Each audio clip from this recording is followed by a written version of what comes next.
Entonces, como decíamos, ¿no? Estas diferencias entre dato, información y conocimiento,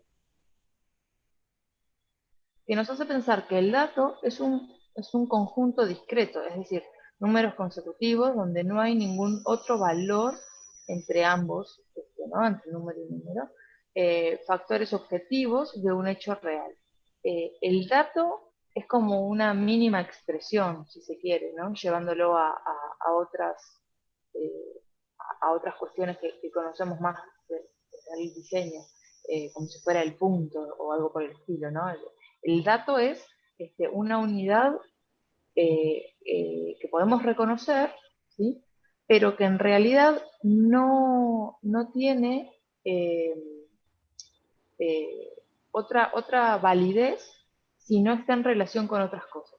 ¿Bien? O sea que es una representación simbólica de un atributo o una variable, pero no más que eso, es una sola representación. Un dato no dice nada sobre el porqué de las cosas. Si por sí mismo el dato no tiene casi que propósito. O sea, los datos por sí mismos no tienen relevancia, ¿sí? Hasta que no los combino con algo más, hasta que no los pongo en relación. Entonces, el conjunto de datos, cuando empiezan a estar organizados y procesados, ahí empiezan a conformar un mensaje. Y ahí empiezo a trabajar, ¿no? En el sentido de información de esos datos. Es decir, los datos están contextualizados, los datos que están puestos en relación, los datos que están explicando a través de otra información que me pueda entender el sentido de ese dato concreto, ¿no? La información tiene significado, la información ya tiene relevancia y tiene propósito, el dato no. La organización de esos datos debe incluir la contextualización y poder permitir su comparación como parte de su proceso. Es decir, yo el dato contextualizado y el dato comparado es lo que me define que ya deje de ser esa cuestión aislada y pase a ser información. Un ejemplo tonto es, yo les digo, bueno, necesito comprar 1 litro de leche y me dicen que el precio de la leche es 10.000, ¿no? ¿10.000 qué? ¿Eso es caro o es barato? ¿Estamos hablando de pesetas? Estamos hablando de pesos uruguayos. Y 1 litro de leche sale 10.000. ¿Cuánto sale un boleto? ¿Cuánto sale otra cosa? O sea, hay una necesidad de el número 10.000, por más que nos pueda parecer enorme, en el momento en que decimos son 10.000 pesetas, no sé si se acuerdan de aquella moneda española antes de que se convirtiera, usaran los euros, pero los precios que venían en pesetas eran ridículos, eran no sé cuántos millones de pesetas una manzana, pero el número era muy grande, 10.000. Entonces uno tiende a pensar, es mucho, solo por el número, 10.000 en función de qué. O sea, el dato en sí, hasta que no me lo ponen en un contexto con otros valores comparativos, no es ni grande ni pequeño, ¿sí? O un dato que para mí era muy grande de repente se convierte en muy pequeño. Un ejemplo, Bea, perdón, Sí, dale, adelante. para relacionarlo con lo que Sí, acabamos de ver de DataUI, es los prestadores de salud. Cuando ellos hacen todo el relevo de la información, vamos a poner un ejemplo de la española, ¿qué implica ser socio de la española y todo lo que te ofrece de la española? De alguna manera, depende de qué zoom le hagas a la información. Estos son datos. La española te da esto y esto, datos, que de alguna manera lo organizan y se convierte en un tipo de información para la española, ¿tá? Pero no para otra persona. En el momento que ellos recaban esos datos de la española, de COSEM, del británico, del el Círculo Católico y de los demás prestadores, lo organizan, lo ordenan, le dan categorías y lo priorizan y además lo visualizan, más lindo, más feo, no importa, pero lo visualizan en un sistema web para que una persona así como nosotros podamos ir, mirar y decir, bueno, yo soy de COSEM y me voy a pasar para la española, ahí es donde se convirtió en información y en conocimiento. Sí, exacto. Porque el conocimiento, o sea, la información es la comparación, ¿no? O sea, en el momento en que yo puedo comparar esos 140 pesos de la orden, ¿sí? Es más o menos de la orden de la otra. Eso es información. Hasta que no me dicen cuánto sale la otra, los 140 pesos no me dicen nada. Ahora, ¿cuándo empieza esa información a ser conocimiento verdaderamente para las personas? La información cambia el estado de conocimiento del público que percibe dicho mensaje. Los conocimientos sirven como base para la toma de decisión. Es decir, la información se convierte en conocimiento cuando nos permite hacer algo al respecto. Si no, sigue siendo información. Yo tengo información, manejo información. La utilidad de la información y el nivel de conocimiento desarrollado se mide en la capacidad que tenga el público para modificar las sucesivas interacciones en el entorno, es decir, lo que hace. En el momento en que yo puedo cambiar mi vida, es que yo aplico la información y esa información se convierte en conocimiento. ¿No? Nosotros no acumulamos conocimiento solo por el hecho de tenerlo, ¿no? Lo que acumulamos es información por un lado y la acción de esa información en decisiones, eso es lo que es el conocimiento. El relacionamiento, ¿no? Ahí es cuando Claro, exacto. ahí es, Sí. cuando se pasa esa etapa es cuando nosotros empezamos cognitivamente a hacer relaciones. No veo el chat si hay preguntas. Hernán dice experiencia de comprensión respecto a lo que estábamos diciendo recién. Claro, está bien, sí, pero ahí hay una separación en la descripción en inglés, separan lo que es o sea, lo que es el conocer de lo que es comprender, ¿no? Y a su vez luego en inglés se usa esta palabra knowledge, que cuando se traduce al español suele traducirse como sabiduría. A veces nos cuesta como un poquito, porque sabiduría es un término como muy, ¿no? ¡Wow! Oh, esos sabios, sabiduría, ¿no? Dioses inalcanzables. Entonces, en realidad, tal vez, por lo menos yo me siento más cómoda diciendo esta idea de, bueno, esa comprensión de la información, ¿no? Convertida en conocimiento para la acción. O sea, la acción de aplicar ese conocimiento es lo que sería la sabiduría en el nivel del proceso de la información. Conocimiento y acción se transforman en experiencia según Rico. La sabiduría viene después, cuando pasa a pertenecerle a la persona.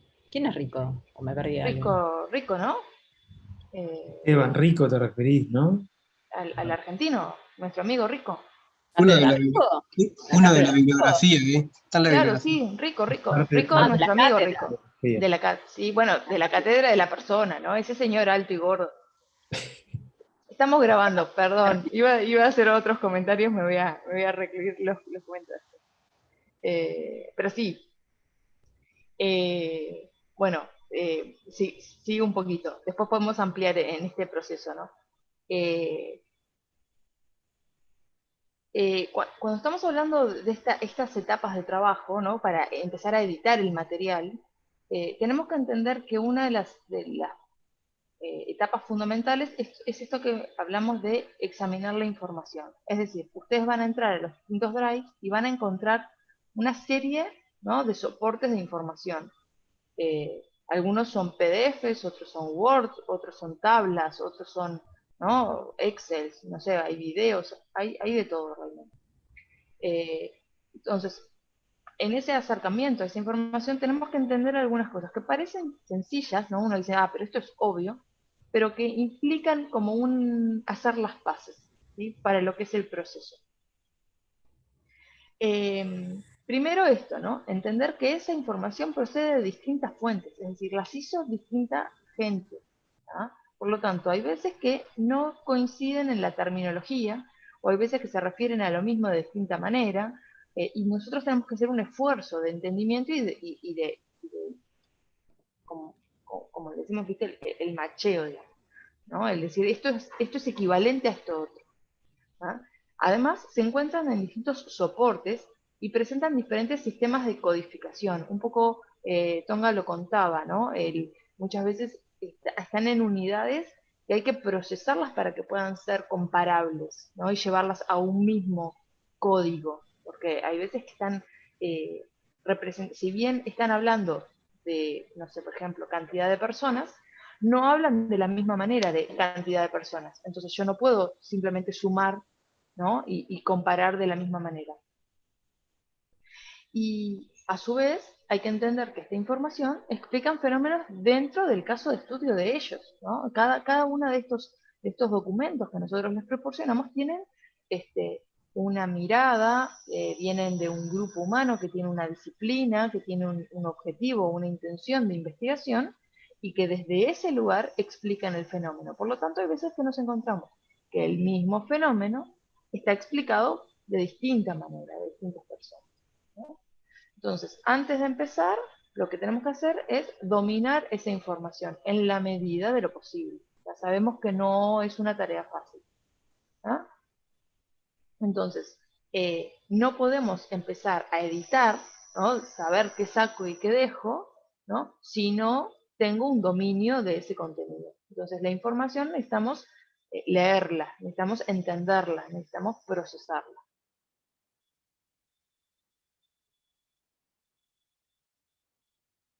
En esta Agrego. lógica, ¿cómo? No, agrego un comentario cortito. Dale, sí. Tenemos que leerla y procesarla, que es muy importante y no es menor, parece boludo lo que decimos, porque ahí es donde nace el objetivo que hablamos en la clase pasada, ¿no? La intención. ¿Qué quiero contar? ¿Qué quiero producir? ¿A qué quiero informar? ¿Qué acción quiero provocar en las personas? ¿Quién quiero que tome decisiones? En base a esas preguntas es que tengo que tener muy clara la información para después sí despejar y empezar a sacar. Sí, un poco lo que organizamos acá es, primero saber que la información que voy a manejar, o sea, en ese recorte, nunca es trivial, ¿sí?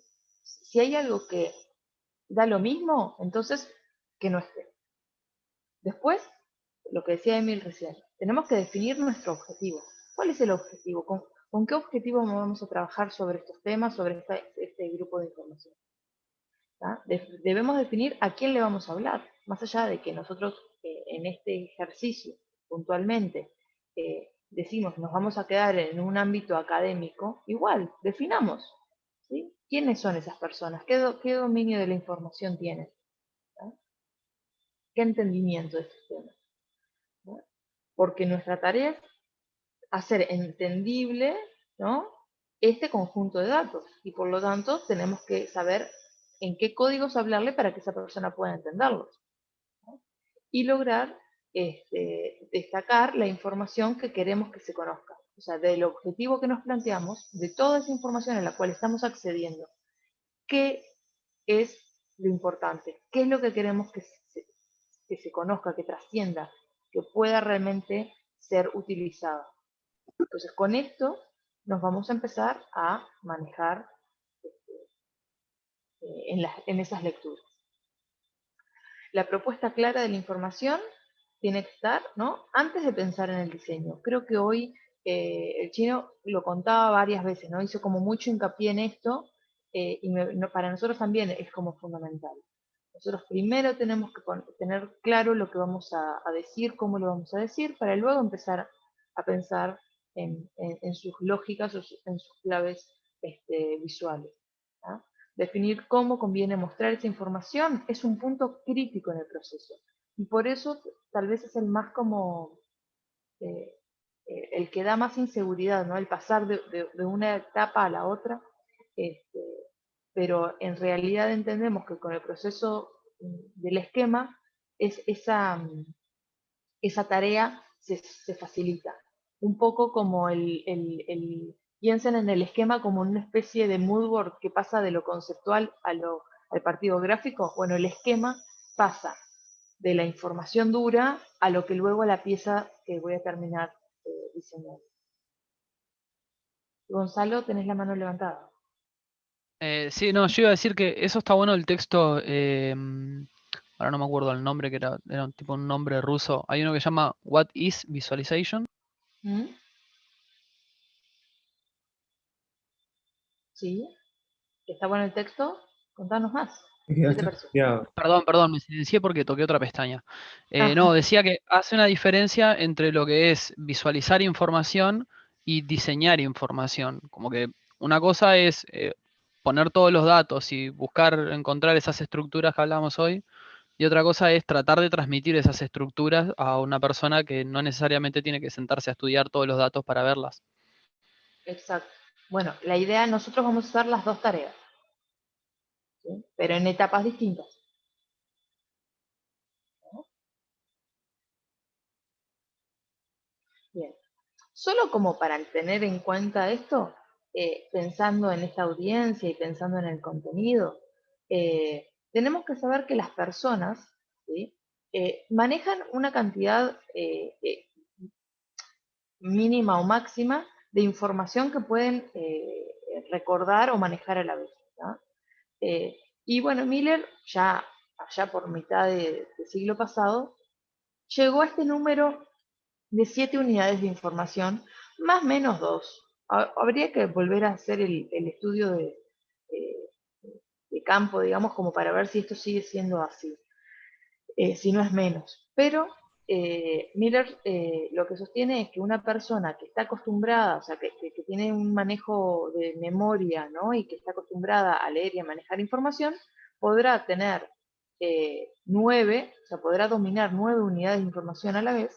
Y una persona que por ahí, como yo, no tenemos memoria, no nos recordamos ciertas cosas, entonces tendríamos 5, una cosa así. Eh, estas unidades de información son importantes tenerlas en cuenta porque de alguna manera las unidades de información es aquello que vamos a agrupar con un sentido lógico, ¿sí? Ese sentido lógico lo vamos a dar cada uno de nosotros y nosotras en función de las lecturas que vayamos haciendo, ¿no? Tanto en el proceso de comprensión, ¿sí? de esta información que vamos a analizar, como también luego en los procesos de memorización cuando nosotros damos a conocer esta información. Hablamos de la memorización no desde el sentido más literal, no es que la gente se tenga que memorizar nuestros trabajos, ¿no? Sino que en el proceso de lectura, ¿no? Cuando nosotros nos enfrentamos a determinado material, el cerebro lo guarda, ¿no? Lo memoriza por determinado tiempo mientras hacemos el proceso razonamiento y de acumulación de esa información. Por eso se habla de la importancia de la memorización. Es la capacidad que tengamos de, por ejemplo, cuando leemos un libro, ¿no? Poder seguir el hilo de la lectura, poder pasar 3 páginas y acordarnos que se mencionó tal personaje o que fulano estaba haciendo una cosa cuando pasó tal otra. O sea, es en ese nivel de memorización, no de las tablas, no de la letra de una canción. Bueno, en este sentido, y yendo a la etapa de decodificación y cómo hacemos que esas personas recuerden mejor esas categorías, Frascara dice que, bueno, que nos podemos ayudar de subtítulos, de numeración conspicua, de destaques, ¿no? Los destaques que ayudan a entender y a señalizar determinados textos. Por lo tanto, cuando empezamos a plantear nuestros trabajos, tanto a nivel de esquema como luego en las piezas, eh, esta idea de separar la información en distintos campos que sean más dominables, ¿sí? Tienen que ver también con una apuesta editorial. ¿Ah? El nivel más o menos editorial de las piezas va a ser variable en función de lo que quiere hacer cada equipo, pero no queremos dejar de lado de que mucha de la información o del trabajo para muchos de los equipos va a tener una carga editorial que van a tener que aplicar los conocimientos que han visto anteriormente en la carrera. Bien. Por esto que vemos acá, ¿no? En un esquema de visualización de información de lo que podrían ser los diccionarios enciclopédicos, ¿no? Las primeras enciclopedias, hay una, se presenta una dificultad en que es difícil poder, ¿no? Separar o relacionar o recordar estas distintas unidades de información. Si nos podemos pensar que en este caso cada palabra es una unidad. O sea, cada palabra con su descripción se convierte en una unidad de información lógica. En este caso, ya entrando más en una visualización infográfica, es decirle demasiado, pero una visualización de información, como dice el título, no puedo sacar esta cosita naranja, pero son 37 reglas de la social media, ¿no? Vamos a analizar esta y dos más, y ya les voy diciendo que las elegimos como malos ejemplos, ¿sí? O sea, es importante que entendamos que estamos mostrando estos 3 ejemplos por malos, no por buenos, ¿tá? En este caso... No, decir algo que vamos a desarrollar, pero estos son los malos ejemplos que por eso... ¿Cómo? Perdón, Emil, ¿los malos ejemplos que qué? Saco la cava, creo que se cortó. No, perdón, agregaba esto, que estos son malos ejemplos, que por eso está bueno subrayarlo, que hacen que el chino hoy tenga que hacer el comentario que hizo, que dijo, no me gustan las infografías porque las infografías confunden. No sé si Tal escucharon cual. que el chino dijo eso. Eso que dijo es gravísimo, no para él, sino porque está relacionado a esto que vamos a ver ahora y después lo vamos a desarrollar. Dejo este paréntesis para después que lo discutamos. Totalmente de acuerdo. De hecho, sin duda, esto con esa lectura esteticista, ¿no? De agarrar 3 datos y ponerle chirimbolos y nada, y pensar que con eso lo arreglan. Tiene un poco, algo de eso vamos a ver en estos 3 ejemplos que hemos seleccionado para ustedes hoy. Acá, ¿qué tenemos? Tenemos que la información está ordenada, ¿sí? Los campos de información son 36 reglas y está de la 1 a la 36. O sea que hay una lógica de orden, ¿sí? También está indicado, son las 36 y todas dicen 1, 2, 3. Ahora, ¿qué sucede? El hecho de esta idea de caer como avisos, ¿no? Clasificados o como afiches, no sé, como pegotines, ¿no? Hace que cada una de estas unidades de información compita tanto entre las demás que es difícil seguir estas lógicas y es difícil buscar relacionamiento entre estas 36 reglas, ¿sí? Incluso, perdón, es difícil que nos concentremos en una o en otra, porque todas están gritando, todas quieren llamar nuestra atención, ¿no? Entonces, eso es un poco lo que podemos como reprocharle a este trabajo, ¿bien? Que no colabora en un entendimiento de esas 36 reglas, no las pone en relación, si bien las ordena del 1 al 36, ¿no? Pero igual no funciona, no alcanza solo con eso, ¿no? Si solo se usaran bullet para indicar las 36 reglas, sería mucho más claro que es. Exacto, si tuviera la lista, ¿no? Ordenada, un Excel, sería como más claro de leer.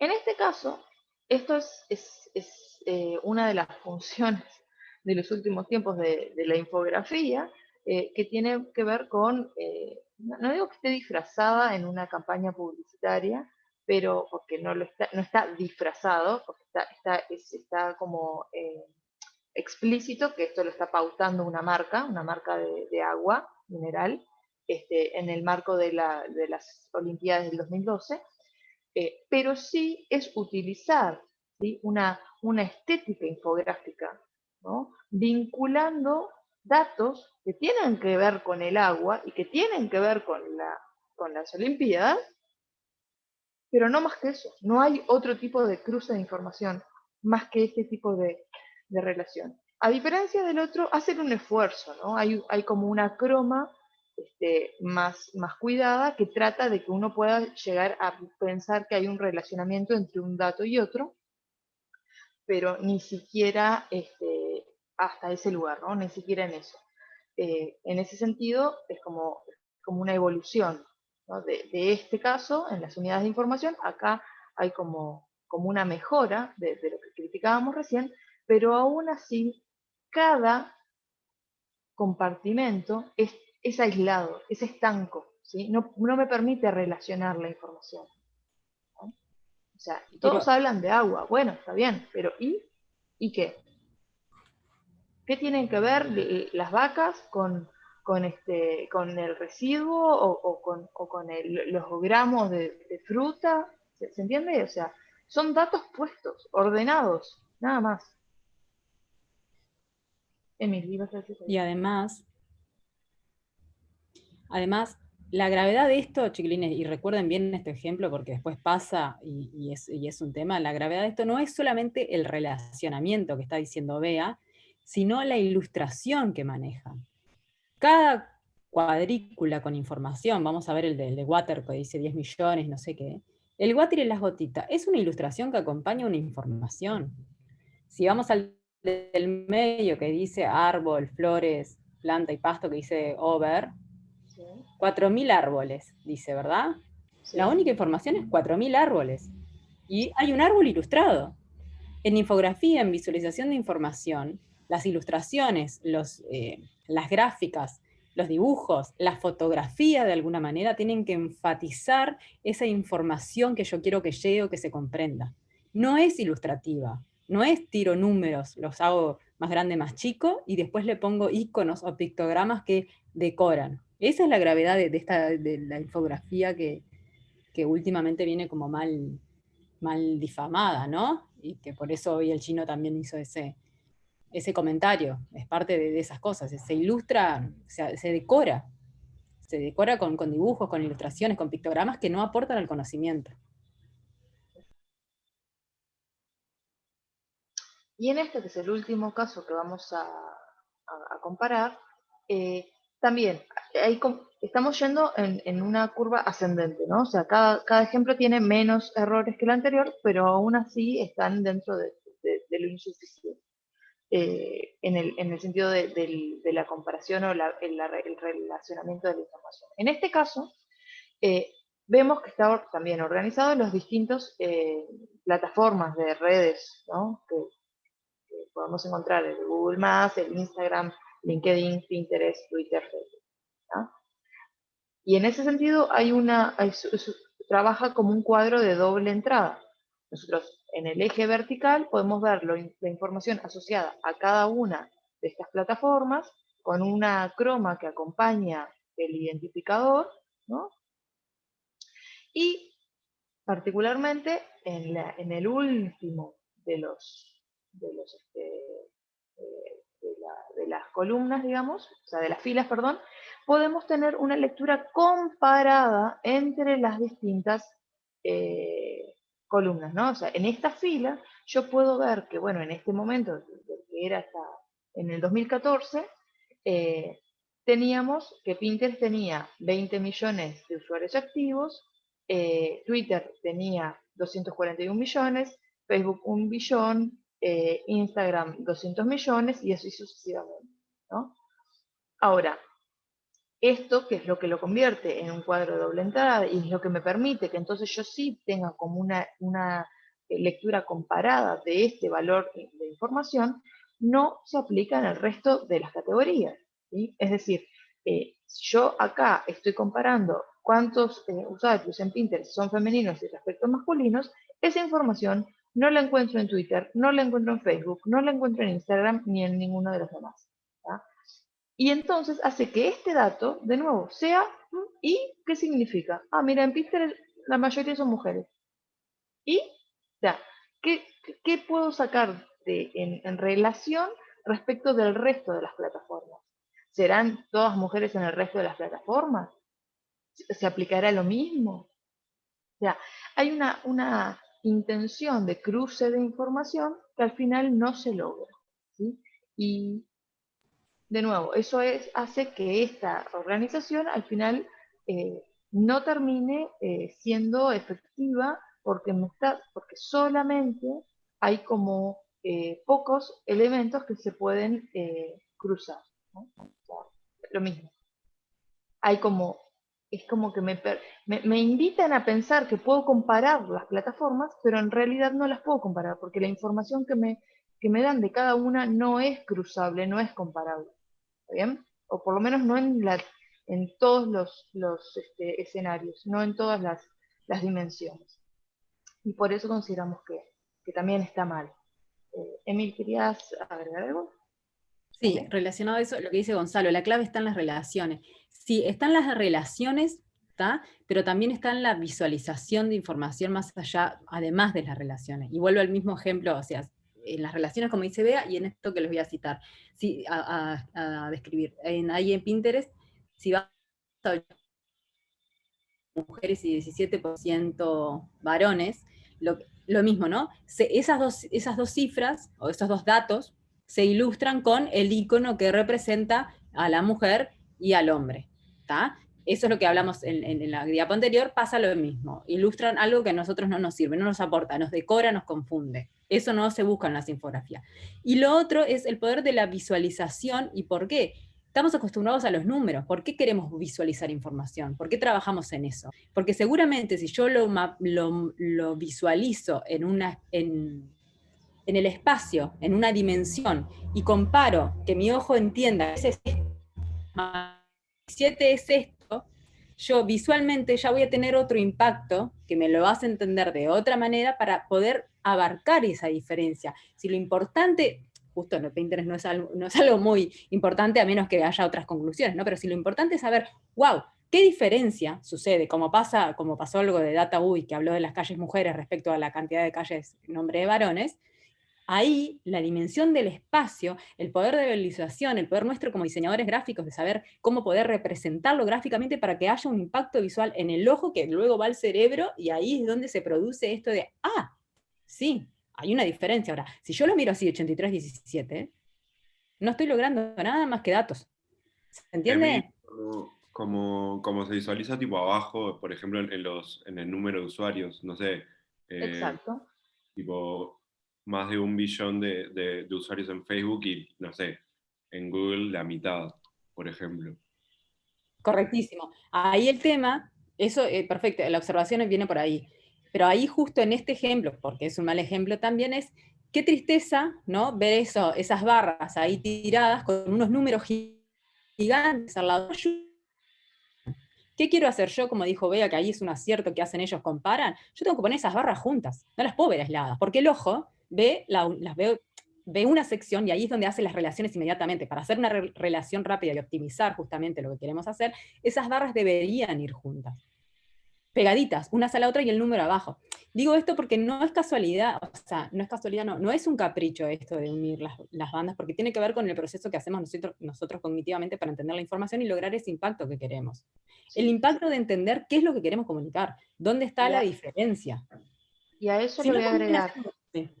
sí, no, el tema de la ética en el manejo de la información, que es algo que vamos a ver después más en profundidad, pero que acá, pues, o sea, no es que sea no puedo alucir una intencionalidad, ¿sí? No quiero que se entienda que lo que voy a decir está hecho a propósito para engañar a los lectores, no va por ese lado.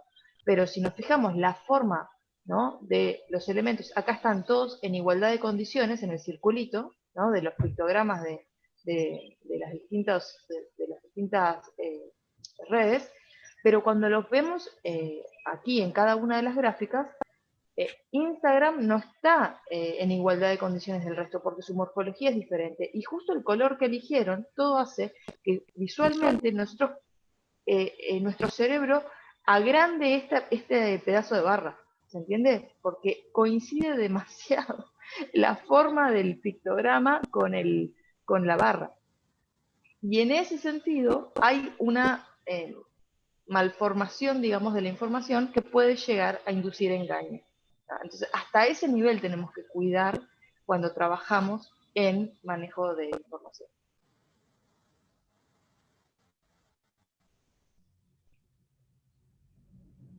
Bien. Rodrigo Entonces, Galván, hay perdón, dale. momentos en los que el más idóneo hay momentos en los que es más idóneo utilizar un tipo de gráfica u otro. Ejemplo, gráfico de torta cuando se habla de la distribución de una totalidad, histograma para mostrar la evolución de una variable en el tiempo. Sí, luego lo iremos viendo, pero sí, tal cual. Son diferentes maneras de poder representar la información de acuerdo a qué es lo que queremos cruzar. Sí. Y incluso en cada una de esas categorías vamos a ver que hay muchísimas más herramientas y que entonces también, aunque estemos trabajando sobre el mismo estilo ¿no?, de gráfica, hay variables que son fundamentales según los casos. Por ejemplo, ya que estaban hablando, una gráfica de barras, perdón, una gráfica de tortas, cuando las secciones se subdividen demasiado, no es tan buena como la que veíamos hoy, que también es de área, ¿no? La que mostró cuando veíamos las mujeres, las pioneras, cuáles eran nombres de personas que tenían relación a la formación docente, o cuáles eran las que tenían relación a la cultura, ¿no? ¿Se acuerdan cuando el chino mostró esa gráfica? ¿No? Eso llevado a una gráfica de torta, que también podría utilizarse porque muestra los porcentajes en relación a 360 grados, pero la subdivisión sería tan grande, ¿no?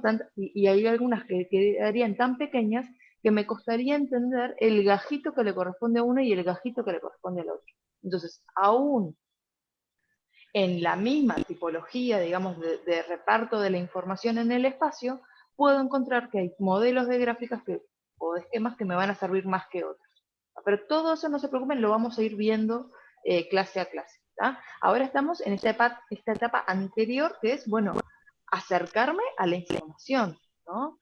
¿Cómo empiezo a construir este sentido, ¿no? de lo que va a hacer pasar de información que está en texto, ¿no? En que está en distintos soportes, a una visualización de información, o visualización de datos, o infografía, ¿no? Entonces, acá es un poco esto, ¿no? Hay que entender que al traducir datos abstractos, estadísticos o fenomenológicos, que es un fenómeno es aquello que no podemos percibir simplemente, a través de recursos retóricos muchas veces, ¿no? Logramos un acercamiento mayor, ¿no? Conceptos más entendibles. ¿tá? Y esto tiene más que ver con, en este caso, ya hay que hacer una salvedad, que tiene que ver también el uso de recursos retóricos con una cantidad de información que van a tener que es cualitativa, ¿sí? Que no es tan cuantitativa. Y entonces aquí es importante cómo voy a manejar esa información de forma visual para que salga de lo que es el texto corrido, ¿no? Y que se logre entender el valor de esa información a través de las herramientas de visualización. Por lo tanto, tenemos que hacer que esa información sea más entendible, tenemos que generar una transformación, y muchas veces tenemos que generar una transcodificación, que bueno, veíamos en la letra A lo que nos referíamos, que es cuando tengo información en códigos distintos y tengo que pasarlos de un sistema de códigos a otro sistema de códigos. ¿no? En cuanto a los recursos retóricos, vamos a usar 3 ejemplos simplemente como para ver desde dónde los podemos emplear. Luego, a lo largo del curso vamos a ir viendo más.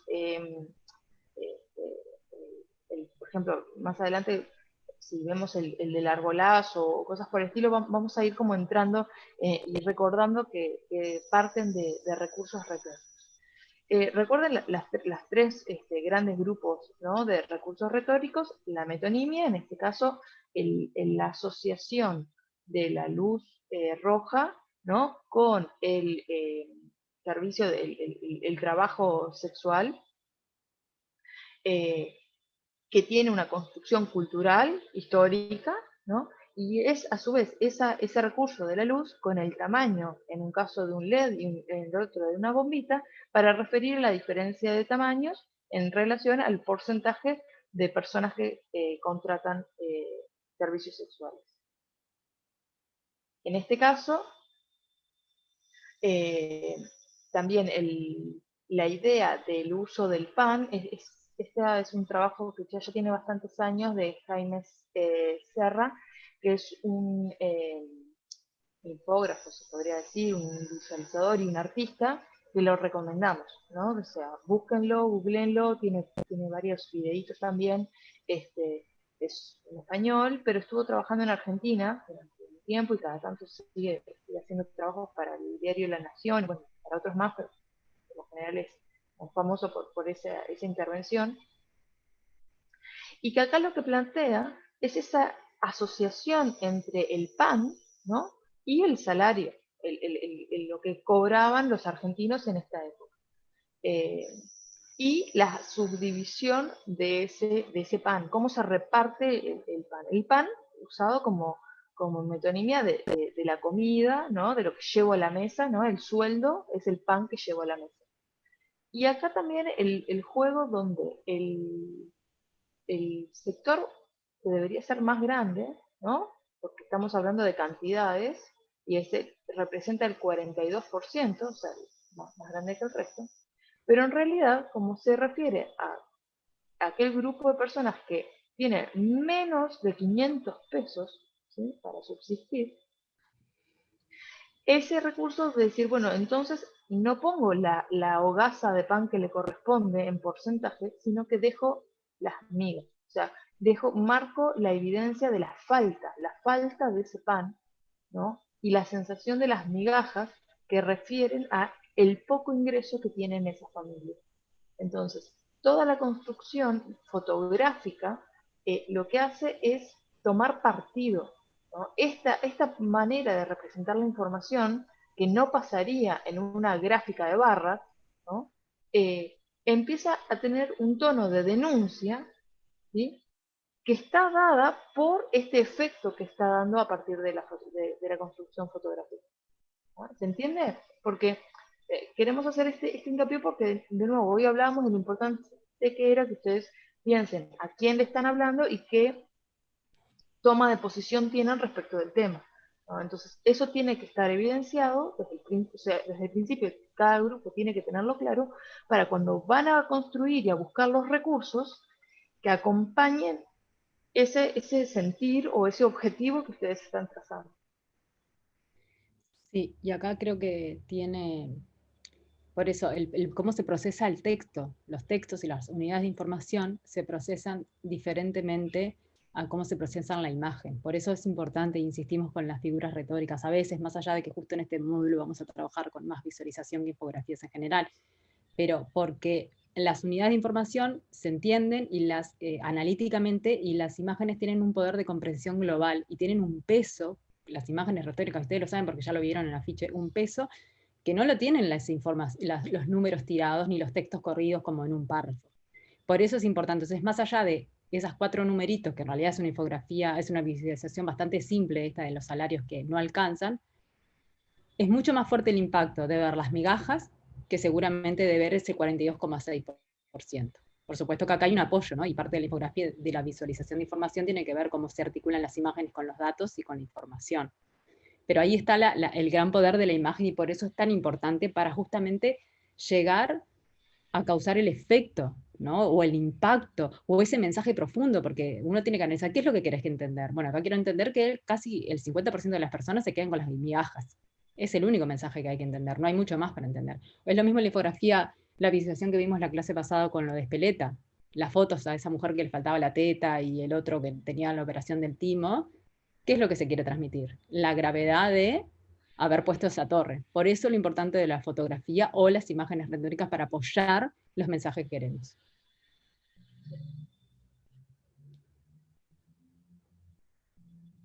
Hay actividad en el chat, me dicen. Hernán dice, en cierta manera, un eufemismo, con la intención de que el mensaje permee, supongo. Permee, sí. Sí, ahí de nuevo, hay que cuidar la delgada línea entre el impacto que queremos generar y el no engañar o el no forzar la información. Ahí hay como un cuidado de que vamos a tener que tener, pero para eso es importante, vuelvo a insistir, que cada equipo defina el objetivo, ¿no? Defina qué quieren tratar en cada tema. En trabajamos la sinécdoque porque es la parte por el todo, ¿no? O sea, la parte es también el recurso fotográfico. Estamos viendo un pedazo de cabeza, los ojos y una frente y un casco, digamos, pero eso nos ubica con el personaje Barack Obama. Barack Obama nos ubica con un determinado momento en el tiempo y un determinado país, ¿no? Entonces, en este caso estamos usando la fotografía para hacer toda la contextualización de esta información, ¿sí? Es decir, esa necesidad de contextuar los datos no tienen por qué estar simplemente en un cuadro de texto. Pueden estar desde el uso fotográfico o desde la ilustración o lo que fuera, ¿ya? O desde muchas veces, como veíamos con Emi en la clase pasada también, desde un mapa, ¿no? La idea de ubicarnos geográficamente a partir de el incluir un determinado territorio reconocido. En este caso, simplemente contar que es una línea de tiempo, que tenemos aquí los distintos meses de los periodos, que tenemos por este lado otra gráfica que coincide con la misma variable espacial, o sea, los tramos de aquí son los mismos y los tiempos son los mismos, o sea, el mes este coincide con el mes este de acá. Esto refiere a acciones de decisiones internacionales, ¿sí?, de otros países. El color naranja se utiliza como una constante, son eventos globales y por lo tanto se manejan acá con los países, se maneja acá con las distintas digamos, decisiones gubernamentales, y se maneja acá con la información cualitativa que refiere a lo que estaba pasando en ese mes con respecto a ese tema puntual, ¿no? Así como están los eventos globales, se elige un color para lo que son eventos domésticos, un color para lo que son cuestiones personales y un color con respecto a lo que son las decisiones puntuales en cuanto a lo que hace esta infografía es mostrar la riña que hubo entre el Parlamento, digamos, y la gobernatura de este país. Y eso es un poco lo que trata de representar o evidenciar. También importante que esta gráfica, ¿no? esta línea tierra, digamos, divide en dos sentidos, para arriba y para abajo, y a su vez esta de acá no solo muestra los eventos, sino que los evalúa del 1 al 10 según el área que se está utilizando. Entonces, son pequeños detalles en una doble página muy sencilla, muy simple, pero que en realidad cuando la empezamos a analizar vemos que empieza a cruzar muchísimas cosas. Y en una lógica donde yo puedo entender lo numérico, pero también puedo entender lo contextual o esa cuestión más blanda que me permite entender a qué hace referencia este número. Porque de nuevo, el número solo, ¿sí?, si no tengo un contexto mayor, no me dice nada. Y para ir a metáforas, creo, podríamos haber puesto la del arbolazo, pero tal vez la vemos más adelante. En este caso es simplemente una metáfora de una organización de bebidas alcohólicas que utilizan el registro visual que nosotros tenemos de la tabla periódica, ¿no? Entonces, es una metáfora porque no hay una asociación directa entre la organización de las bebidas alcohólicas y la organización de los elementos en la tabla, que entendemos dentro de química con la tabla periódica. Y a su vez utilizan las mismas lógicas, ¿no?, de cómo descomponer esa información que aprendimos en la tabla periódica, y aquí nos lo reorganizan a los efectos de este tipo de información. Entonces tenemos los que son de cebada, los que son destilados, los que son de frutas y demás, ¿no? Esa idea de jugar con códigos visuales y con códigos de información que tal vez un grupo ya posee, ¿no? Entonces, yo agarro, me tomo eso, que es unas reglas compositivas que ya conocen, y las trabajo, las traigo al campo de la información de lo que a mí me interesa comunicar o poner en relación. Entonces, como que me tomo un recurso de un lado y lo aplico para el entendimiento de una información puntual que yo esté trabajando. En este caso, sin duda, no pasa más de la gracia, ¿no?, de buscar como una cierta diversión al entrar en ese tipo de información.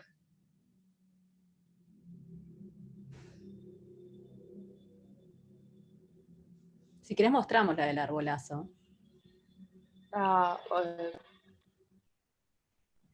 Bueno, ¿Estamos dale. bien? ¿La tenés ahí? ¿La tenés ahí? Dejo de compartir yo. Sí, porque yo creo que está bueno que la vean ahora, porque me parece que, Está bien. viendo el tema de lo cualitativo. Sí. Ahí se ve. Ahí va, se ve. Bien.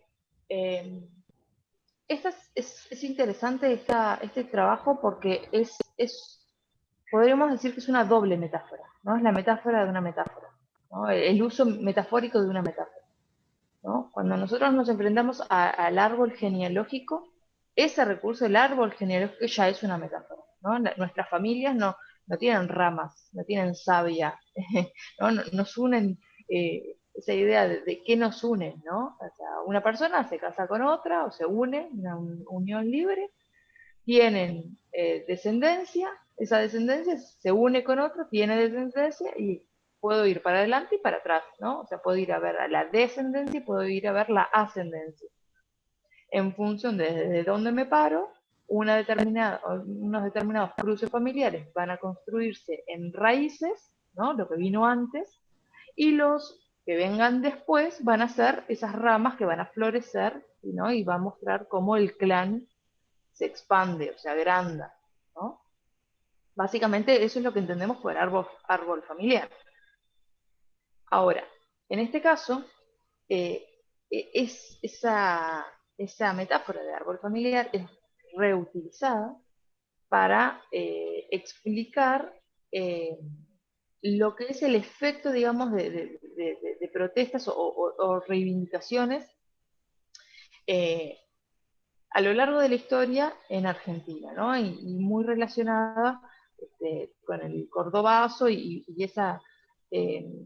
y esa idea, bueno, ahí vemos tucumanazo, o sea, esa idea de que cuando hay una protesta social en Argentina, en una ciudad que demanda determinadas cosas, cuando la movilización es grande, tienden a ponerle el aso atrás, ¿no? Haciendo reminiscencia al movimiento este, El cordobazo. de Córdoba, claro. O sea, Claro, Córdoba fue el primero y después eso como claro.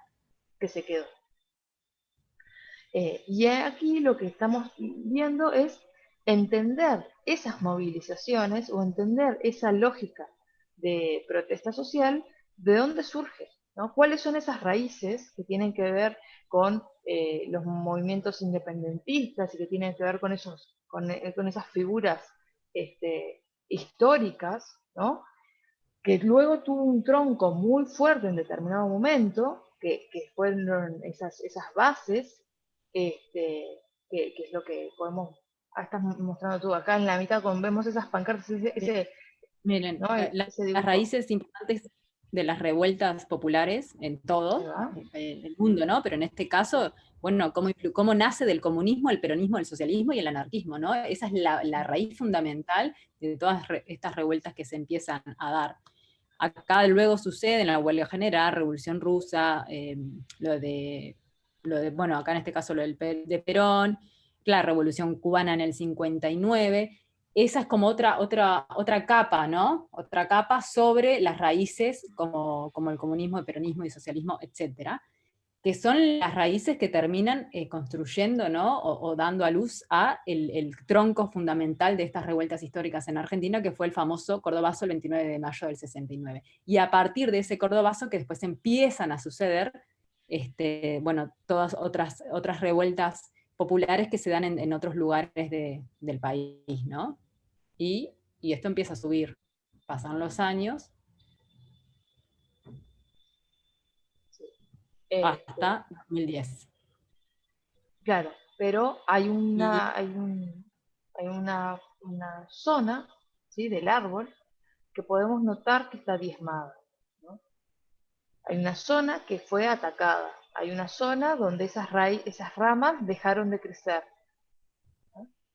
No se extinguió, el árbol no murió, siguió, pero no de la misma manera. Eso coincide, ¿sí? Con la época, obviamente, de la dictadura, ¿no? Entonces, hay una representación visual de la lucha, pero también hay una representación visual de la etapa donde no se podía luchar o no de la misma manera, ¿no? Donde la reivindicación no podía ser como antes.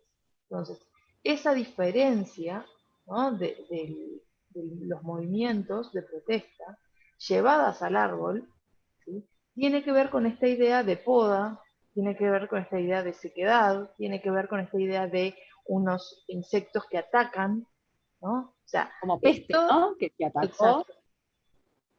Todo eso es una construcción retórica de información que es, digamos, real y más del orden de lo cualitativo. Pero se ve representado y evidenciado, ¿no? Desde un lugar visual.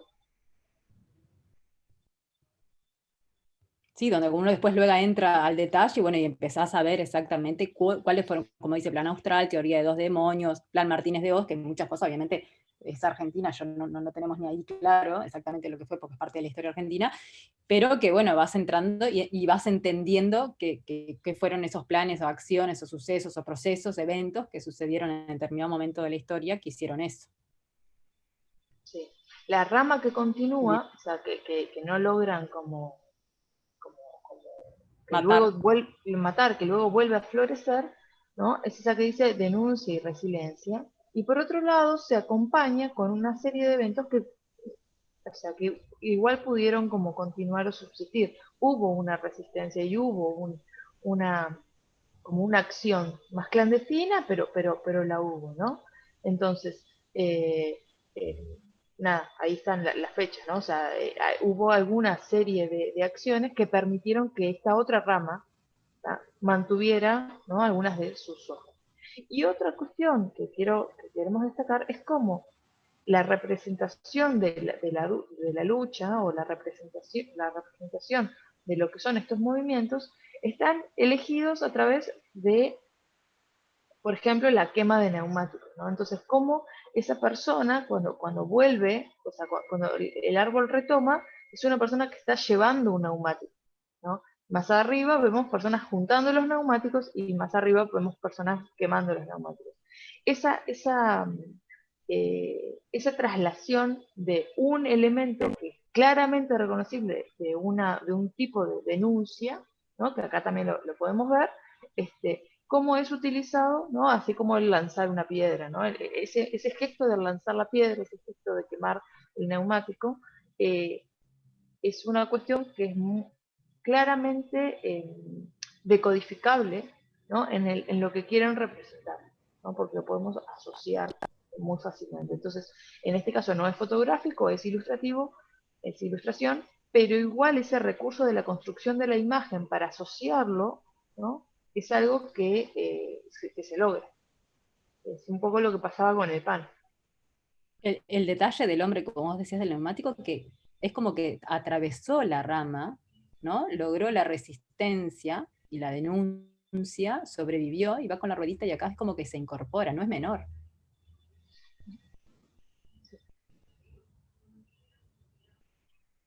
Y luego esta paralela, Bea, si querés contar.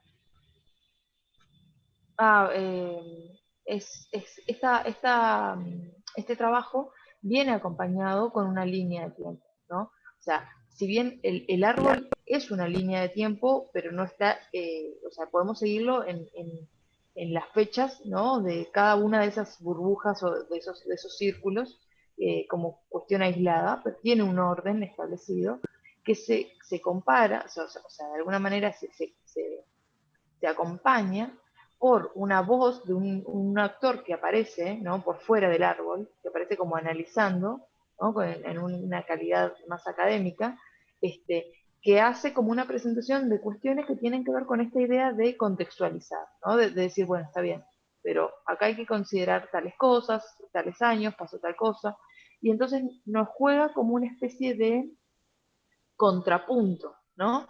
De vos tenés la libertad lectora de elegir empezar por el árbol, empezar por el costado, y luego ir de un lado a otro vinculando esta información, ¿no? Fíjense cómo, o sea, estos circulitos negros marcan momentos, ¿no?, décadas, y eso tiene relación con lo que está pasando al costado.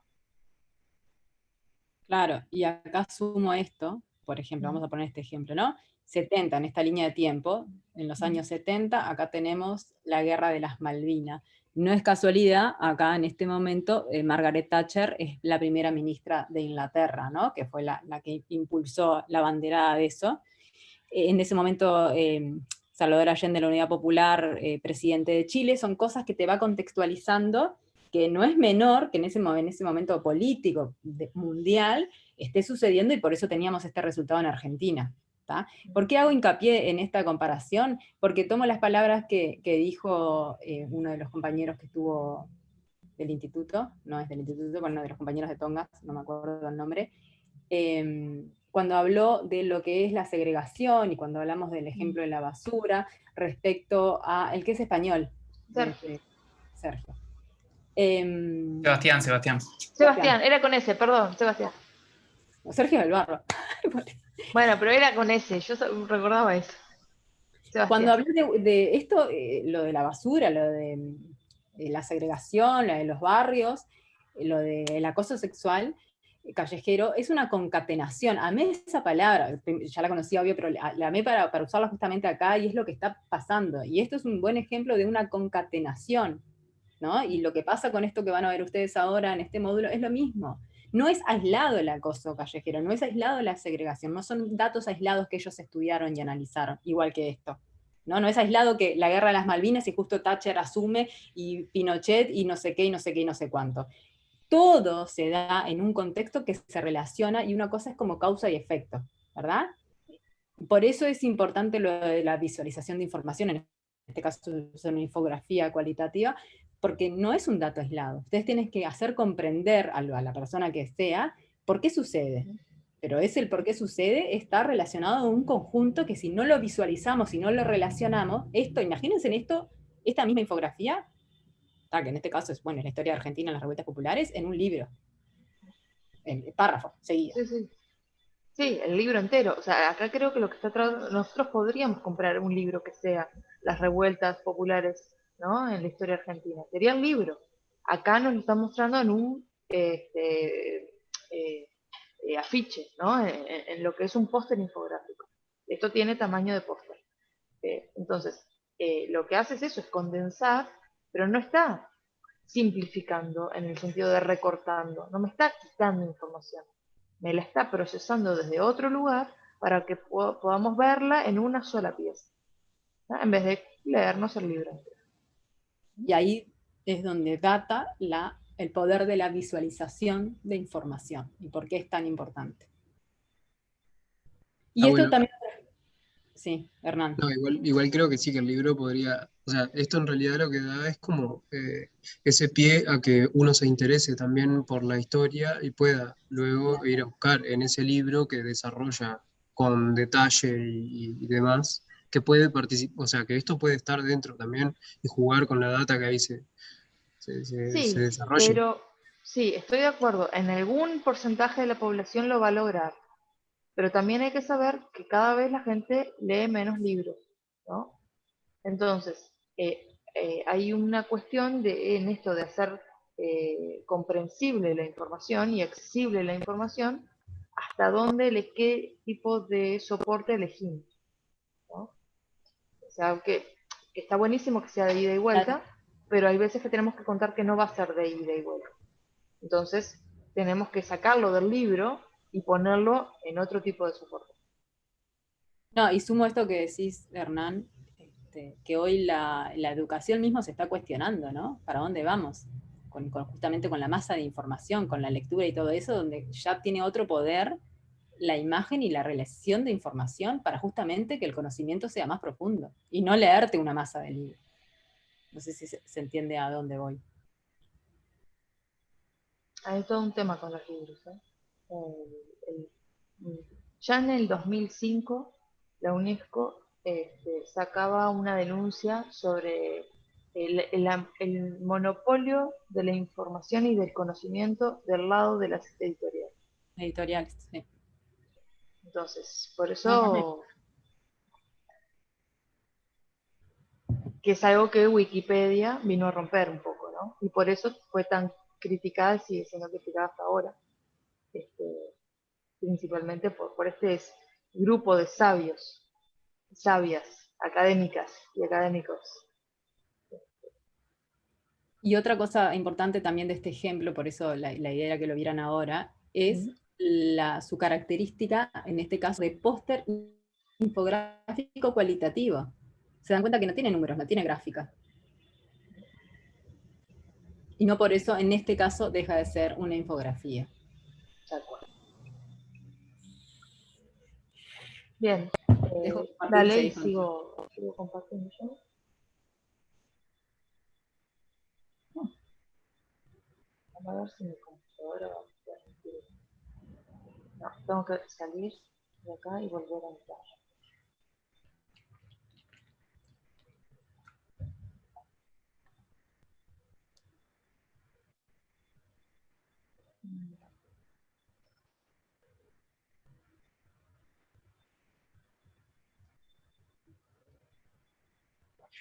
Ah, qué divertido, ahora no me muestra lo que quiero abrir. A ver si es esto. ¿Ahí lo están viendo? Sí. Ahora me paro acá. Ahí, bien, bueno. Entonces, siguiendo un poco, retomando un poco el proceso de acercarnos a la información para poder hacer nuestro trabajo, ¿no? Esa idea entre la construcción y la comprensión, nosotros tenemos que cuidar, ¿no? En esa transmisión que vamos a hacer para otra persona, por ejemplo, cosas tan sencillas como las sílabas por palabra, los números de palabras por frases, según quién va a estar atendiendo este trabajo, qué cultura lectora tiene, ¿no? Eso es como fundamental como para analizar, por esto que decíamos recién, ¿no? Los libros como elemento, como objeto, eh, son o sea, es como que son excluyentes, por así decirlo, porque mucha gente tiene rechazo por malas experiencias de aproximación o porque se sienten que no van a poder decodificar lo que ahí está, ¿sí?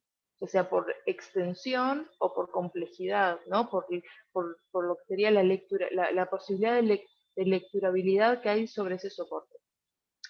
Y en este sentido es que nosotros tenemos que cuidar, en el caso de estar trabajando con una infografía de divulgación, ¿no? Y no es, acá es decir, bueno, no es lo mismo leer un título que un párrafo, ¿no?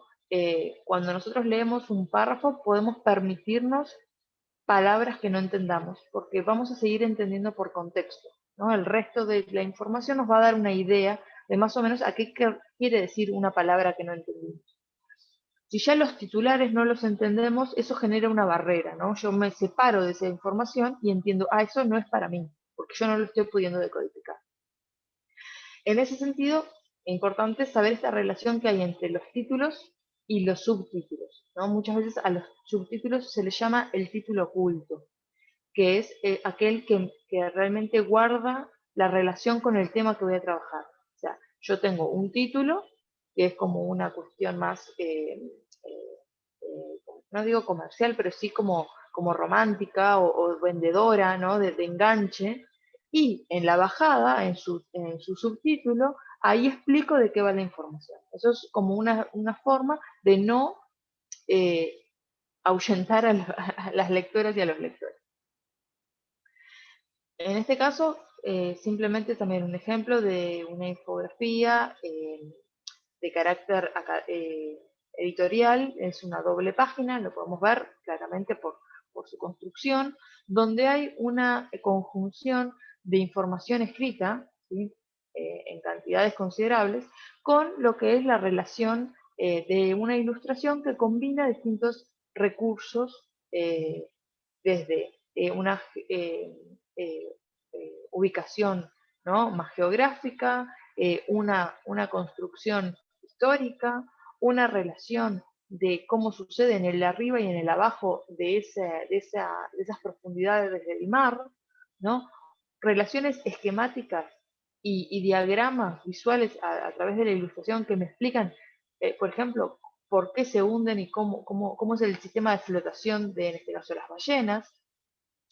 Una parte del proceso, ¿no? En pasos, el 1, 2, 3, de cómo se trabaja con digamos, el producto de la caza, ¿no? La ballena ya no como animal, sino como un producto. Un tema de escala, una relación de escala de cuánto mide en relación a una persona, ese animal, ¿no? Incluso, fíjense cómo vinculan aquí, ¿no? Como la ilustración más, como si fuera con una determinada opacidad, para que entendamos ese esqueleto, el esqueleto que podemos encontrar acá, cómo está ubicado en ese cuerpo. Toda esta relación de información convive, ¿sí?, con estos cuerpos de texto que lo que permiten es que yo amplíe en la medida de mis intereses, un poco lo que hablaba recién Hernán, ¿no? O sea, en la medida de mis intereses yo puedo entrar y acceder un tipo de información, otro tipo de información, pero en todos los casos se están complementando, ¿no? No es que simplemente diga exactamente lo mismo en otro código, ¿no? Para decir, bueno, vos lector, vos leedor, no sé, lector visual, ¿no? Vos lector textual, vos lector visual. Bien, hasta acá un poco la parte de esta idea de qué tenemos que hacer para entender el tema, pero nos parecía que era importante dar algunas herramientas que les puedan ayudar a esa aproximación. Y en ese sentido quería mostrar dos herramientas que se utilizan en otras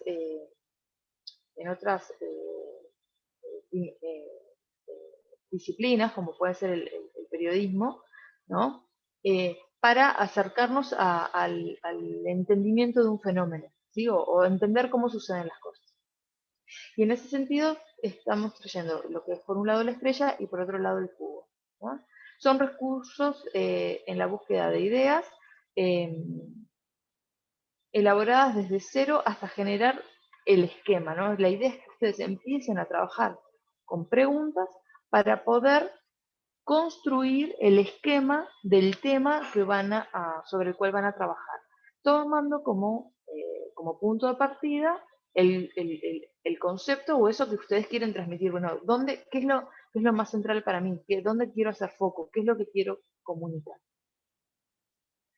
La estrella, ¿sí? La estrella parte de estas preguntas: quién, dónde, cuándo, por qué, cómo, cuántos, qué, cuál, y lo que se deriva de la forma, bueno, lo que hablaba, ¿no? Viene del periodismo, y entonces lo que hace es tratar de como interpelar el tema, el caso de estudio, lo que ponemos en el centro, desde estas dimensiones, ¿no? Entonces, si es acoso callejero, entonces tratar de buscar en la información, bueno, quién, el qué, ¿no?, el cuándo. Ahí podemos encontrar, por ejemplo, en el cuándo podemos encontrar diferencias entre el efecto nocturno y el efecto diurno, ¿no? El dónde, entonces podemos empezar a ver dentro de la información qué información geográfica podemos llegar a encontrar, el cómo, ¿no? Y el por qué. O sea, estas preguntas que parecen muy sencillas me permiten ahora leer ese material y de alguna manera irlo procesando, irlo tabulando, irlo organizando, ¿no? y separando en estas dimensiones para poder entenderlo, ¿no? Las preguntas que me haga, ¿sí?, tienen que ser relevantes, ¿sí?, y deben ser respondidas evitando repetir la propia pregunta, ¿ah?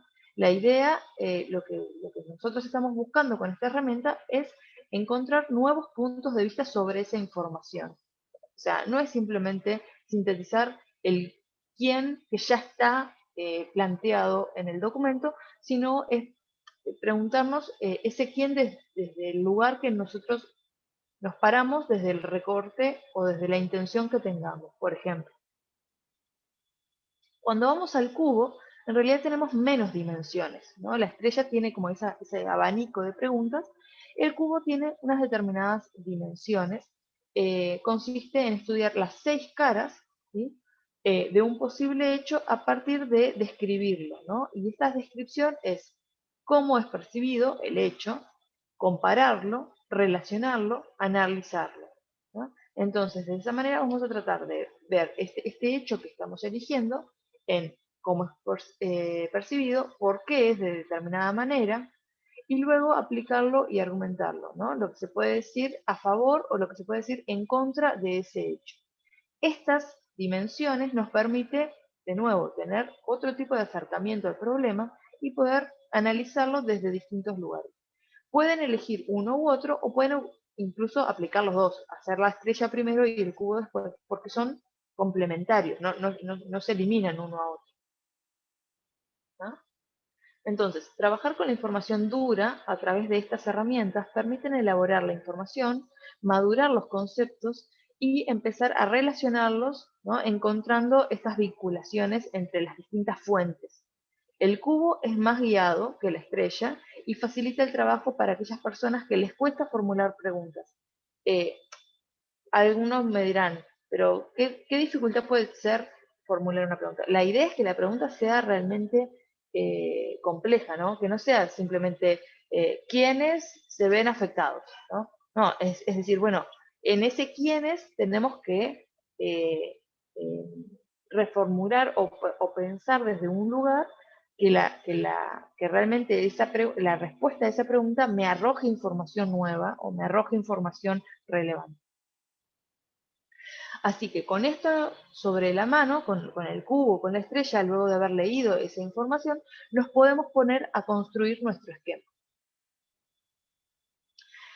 Según Costa, ¿no?, que el esquema que es un lenguaje que permite hacer visible realidades invisibles, realidades intangibles, incluso aquellas que no son siquiera de naturaleza visual.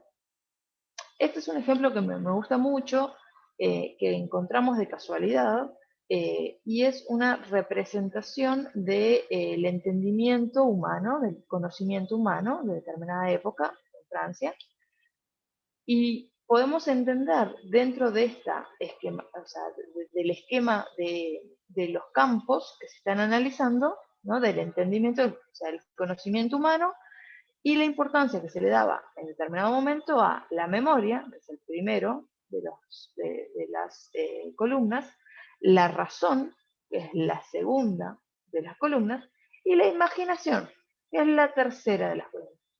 Y tal vez, entendiendo esta lógica, es que podemos explicar tanto del sistema educativo que hasta el día de hoy tenemos presente. Ustedes saben que el modelo bareliano está muy influenciado por el modelo francés. Y esta lógica, ¿no?, de separación, de cuánto se le daba de importancia a la memoria, esto tiene que ver mucho también con aquello que venía contando Emil de los palacios de la memoria y demás, ¿no? O sea, y cómo hoy esto tal vez no tendría tanto sentido. O sea, no necesito apelar tanto al desarrollo de la memoria de las personas cuando toda la información la tengo a ni siquiera clic, a un dedo deslizado de distancia, ¿no? Cuánto se le estaba dando a la razón, y una razón que tenía un corte filosófico, y cuán poco se le daba a la imaginación, y la imaginación incluso restringida a determinado tipo de desarrollo, ¿no?, de emancipación humana, ¿no? Entonces, aquí la idea de este esquema, ¿sí?, los que lo hacen, no lo hacen para evidenciar esta falta, ¿no? Lo que hacen es organizar lo que existe, pero organizarlo nos permite evidenciar esta falta. O sea, es la propia esquematización la que nos permite ver el lugar que no está, ¿no?, aquello que no está desarrollado, ¿no? Y de ahí podemos construir. Como definición, ¿qué es un esquema? Es una figuración abstracta generada a partir de... Sí, dale. No, volvés para atrás uno. Sí. Sí, simplemente para enfatizar. Eso que dice Joan Costa es tremendo, y es justamente de eso se trata también la visualización, más allá del ejemplo o de los palacios de la memoria. Hacernos la pregunta de, ¿es visible la segregación? ¿Es visible qué pasa con la basura? ¿El acoso callejero es visible? ¿No? Más allá de lo que es acoso callejero y lo que ustedes se imaginan, ¿no? Entonces poder entender todos estos documentos y estas informaciones que tenemos por parte del equipo que nos vino a presentar el martes y entender que sí, que hay una realidad atrás que en realidad no es de naturaleza visible y que está en esto de trabajar la información y la visualización de información para que lo podamos hacer, porque si no queda más allá de un titular o un caso aislado. ¿Cómo entendemos, ¿no? O cómo podemos poner sobre la mesa esta concatenaciones de cosas que suceden y que hacen y generan lo que es, por ejemplo, el acoso sexual callejero, que no es una cosa sola, es mucho más, y que tiene que ver con la historia de la humanidad, por ejemplo. Eso. Sí. Sí, tal cual. Bueno, entonces, yendo a una definición de qué es lo que entendemos por un esquema, es una figuración abstracta generada a partir de la transposición visual, ¿sí? Esas transposiciones visuales van a ser lógicas, relacionadas a datos, ¿no? Que pueden ser numéricos, escritos, estadísticos o simbólicos. Además, son estructuras gráficas significantes en las cuales se aplican las leyes de la Gestalt, es decir, la proximidad, ¿no? Por ejemplo, la similitud, la continuidad. Es decir, dos elementos que en el esquema estén más próximos van a guardar más relación entre sí que elementos que estén más distantes, ¿sí? La similitud y el contraste nos va a permitir generar incluso códigos, por ejemplo, visuales, como por ejemplo puede ser una línea punteada de una línea continua, un determinado color, para relacionar elementos que, si bien estén separados, entendamos que dialogan o que tienen algún tipo de vínculo.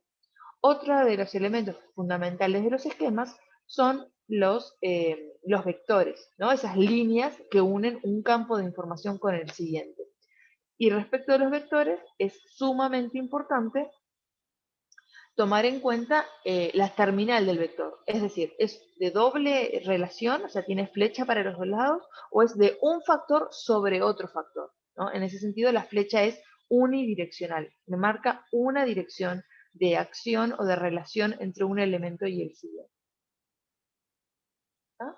Entonces, el proceso de la construcción del esquema, lo importante es saber que el proceso de visualización no es reproductivo ni discursivo, sino que es lógico, la construcción del esquema es lógico, trabaja por analogías, organizando lógicamente la información, y el centro del esquema, ¿para qué lo hacemos? Es porque es fuertemente funcional. Si lo que buscamos es la función de esa información dispuesta de esa manera.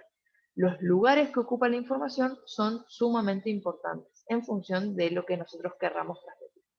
La selección de las ideas, ¿sí? Pertinentes se van a ordenar y van a dejar a la vista huecos en la medida que se va estructurando el esquema. La tarea implica tomar decisiones relevantes sobre el enfoque que le queremos dar al tema a tratar. Y por lo tanto ustedes pueden generar codificaciones particulares, ¿sí? Para hacer hincapié en estas cosas, ¿no? Bueno, no sé, voy a tirar un bolazo, pero si nosotros decimos, bueno, un signo de exclamación para marcar aquellas partes que nosotros queremos ponderar respecto del resto, o un signo de pregunta para aquellas cosas que nosotros entendemos que hay que seguir investigando o explorando o buscando. Ese tipo de cosas ayuda a que ustedes generen distintos niveles o acercamientos codificados de la información que están colocando en su sistema. Para generar un esquema se debe, por un lado, valorar la información, seleccionar lo que será relevante y lo que es importante que esté ahí, de lo que no se va a usar, ¿no? O sea, ya es un primer trabajo de selección. Luego, eso que se va a usar, esa selección, vamos a ordenarla lógicamente, ¿no? Este orden va a ser en unidades de información. Y su orden, estas unidades de información, van a tener que ir de lo más, ¿sí?, a lo menos importante. O sea, vamos a buscar en el núcleo, en el centro va a ser lo más importante, y a medida que nos vamos separando del centro, van a ser cuestiones menos importantes. Y a su vez vamos a ir de lo más abstracto a lo más concreto. Es decir, un ejemplo, ¿no?, puntual va a ser algo bastante más lejano del centro que una definición, por ejemplo, conceptual del tema, ¿tá? O sea, cuanto más abstracta es la información, más en el centro, y cuanto más concreta, más alejada. La mejor estructura es aquella que permite comprender con mayor calidad y rapidez nuestra intención en el manejo del tema, ¿tá? Un rectángulo central, bueno, rectángulo, esto está específicamente sacado de Costa, ¿no? No necesariamente tiene que ser rectangular, pero bueno, respetando al autor, ¿no? Un rectángulo central determina el tema del que se nace, ¿sí? El resto de los datos. El tema o ya la aproximación que ustedes quieren hacer de ese tema, ¿no? Puede ser un tema ya bajado. Al igual que en los mapas conceptuales, todo tipo de signo gráfico, bueno, ayuda a que los elementos se entiendan y se puedan relacionar entre sí. Y esto es un poco lo que contaba, ¿no? Hay que cuidar los conectores, los vectores con direccionalidad y las jerarquías visuales. O sea, ustedes en el momento que colocan una jerarquía visual, es porque esa jerarquía visual tiene relación funcional con la información que quieren plantear. Por lo tanto, una jerarquía visual implica una jerarquía de la información que ustedes están decidiendo acentuar o denotar o marcar. Simplemente a modo de ejemplo, este es un esquema de esta presentación, ¿no? O sea, básicamente de cómo se relacionaron todos estos temas, desde la elección del tema, el acercarnos a la información, el dominar esa información, las herramientas, ya sea el cubo, la estrella, el mapa conceptual, que tiene relación con qué quiero comunicar, que está como en el centro. Y del qué quiero comunicar también tiene relación a la audiencia en el cómo lo voy a comunicar. Básicamente, esto es un poco a modo de síntesis como para terminar con una representación visual de todo lo que veníamos hablando, porque tanto hablar de esquemas como se hace un esquema, que nos parecía divertido terminar así.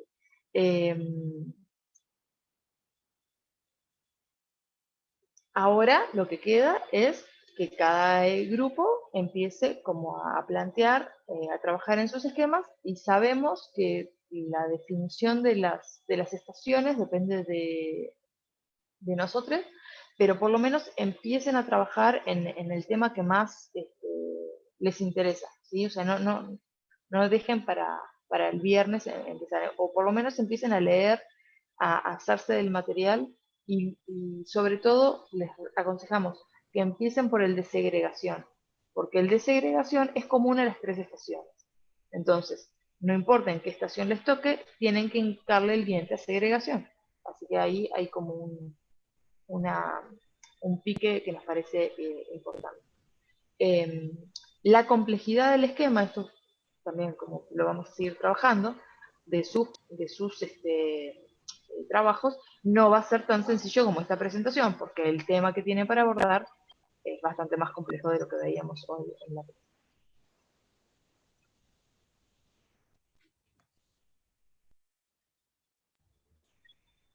Bien, comentarios, dudas, consultas. El libro de la esquemática, sí, es en el cual nos basamos para... Hay que guardarlo, a esa está mejor calidad. Ah, bien. La esquemática de costo.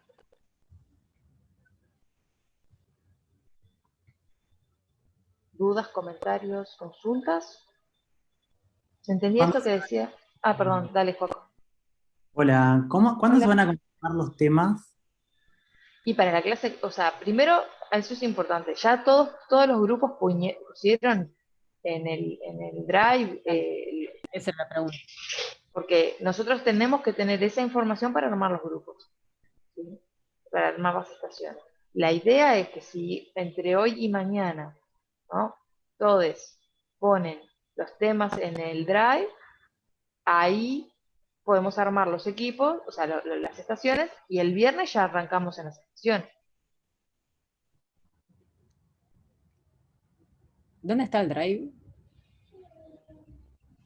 ¿Está Eva? El link está en Eva, Maite. Sí, el link está en Eva. Para el Excel de los temas, está en Eva. Sí, lo paso por el chat si quieren. Ah, perfecto. Casi Eso. repartidos ya. Sí, por el momento son 12 grupos que eligieron vivienda, 9 acoso y 9 residuos. O sea que nuestro trabajo va a ser del de 12, repartir uno para vivienda y uno para residuos. No, Pero al si revés, es que está uno todo para el mundo acoso. anotado, no sabemos. Claro. O sea que hay 2 grupos que eligieron un tema que les va a tocar otro tema. Entonces, nos vamos a asegurar de que ese otro tema que les toque sea su segunda opción, no su tercera. Pero, supongamos que aparecen 2 grupos que se dieron cuenta, uy, nosotros todavía no nos anotamos. y se anotan uno en el que la diferencia y otro en la diferencia, y ahí vamos a tener que hacer cuentas, tal vez no se mueve nada. Por eso la importancia de que cada grupo se plantee. Y también recuerden usar otro tipo de herramientas, no sé si están todas las personas tienen grupo.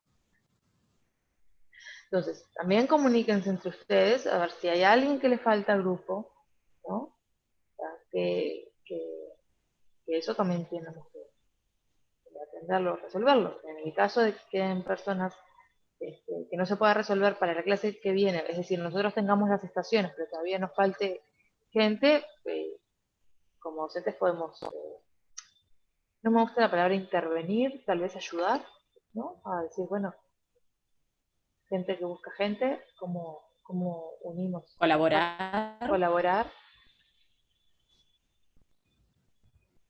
Claro, por eso sí, no quiero caer en el verticalazo. Porque no me cuesta nada, o sea, yo me tengo que contener las cuentas. Conectar